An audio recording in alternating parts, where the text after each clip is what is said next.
လိုချင်တာတွေရအောင်လုပ်ဖို့အတွက်နီလန်သုံးခုကျွန်တော်အမြဲတမ်းပြောနေတယ်လောကကြီးကနိဗ္ဗာန်မဟုတ်တဲ့အတွက်ကျွန်တော်လိုချင်တာတွေရအောင်ကြိုးစားရတယ်ကြိုးစားတဲ့အချိန်မှာဘွားကြီးကခက်ခဲတဲ့ကြမ်းတမ်းတဲ့ပြင်ပန်းတဲ့ဆိုရင်ဆွဆွဲမြဲမြဲမရှိဘူးမဆွဲမြဲနိုင်ရင်ပန်းနိုင်အောင်မရောက်နိုင်ဘူးအဲ့တော့ဆွမြဲမြဲလုံနိုင်မှုအတွက်လျှို့ဝှက်ချက်၃ခုမြောက်ပြင်မယ်ပထမဆုံးသောတစ်ချက်ဒီ intensity ကိုလျှော့ချပါ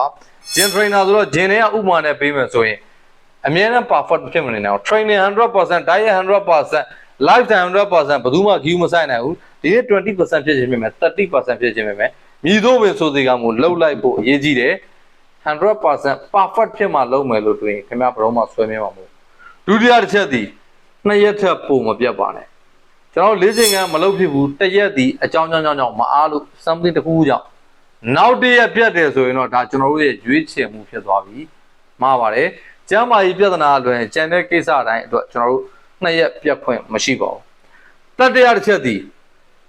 2ရက်မပြတ်ချင်ဘူးဒုတိယမြောက်နေ့ဖြစ်အောင်လုပ်မယ်ဆိုရင်ဒီတတိယအချက်နဲ့ဆက်ဆက်နေအဲ့ဒါကဘာလဲဆိုရင်